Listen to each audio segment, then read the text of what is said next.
আমার পিতা ছিল একজন প্রাইমারি স্কুলের শিক্ষক, খুব নেহায়েত গরিব লোক। জানেন প্রাইমারি স্কুলের শিক্ষকরা সেই খুবই অল্প টাকা বেতনে তারা তারা চলতো। সেই শিক্ষকের ছেলে আমি।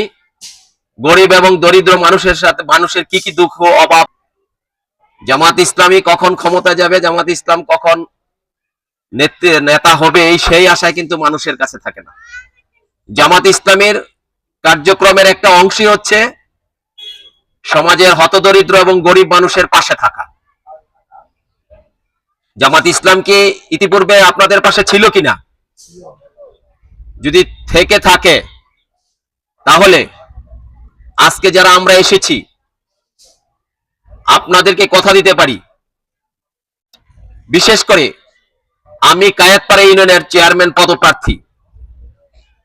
আমি যদি আল্লাহ আমাকে যদি চেয়ারম্যান সিলেক্ট করে, মনোনীত করে, চেয়ারম্যান বানায়, আমি দারাজ কণ্ঠে ঘোষণা দিতে চাই, কায়েতপাড়ার যে ৫৮,০০০ মানুষ আছে সেই মানুষের মধ্যে একটা ইনসাফ প্রতিষ্ঠার চেষ্টা করব ইনশাআল্লাহ। যারা প্রথম প্রায়োরিটি অনুসারে ৪ জন লোক বা ৫ জন লোক যদি গরিব আছে, এর মধ্যে গরিবের মধ্যে আবার অতীত গরিব আছে না, যার খুবই প্রয়োজন। যেমন আমার কাছে ২০ জন লোকের সহযোগিতা আছে, ২০ জন লোককে আমি সহযোগিতা করতে পারবো। সেই ক্ষেত্রে আমি এলাকায় খোঁজ খবর নিয়ে ভাইদের মাধ্যমে পুরো দলীয় ভাবে চিন্তা না করি, যে সে দলেরই হোক, যে মতেরই হোক, যে আদর্শেরই হোক, আমরা সর্বোচ্চ যে পাওয়ার অধিকারী, যে পাওয়ার মতো যোগ্য, তাকেই আমরা মনোনীত করব কায়েতপাড়ার যে সহযোগিতা আমাদের সরকারি বরাদ্দটা দেওয়ার জন্য। পাশাপাশি আমি কথা দিয়ে যাচ্ছি, আল্লাহ যদি আমাকে কামিয়াব করে, কায়েতপাড়া ইউনিয়নের পক্ষ থেকে এই চনপাড়া এলাকা, আমি যেমন একজন গরিব ফ্যামিলির লোক, সাধারণ মানুষ, সাধারণ ফ্যামিলির লোক, আমি কোনো শিল্পপতি না, আমার পিতা শিল্পপতি ছিল না।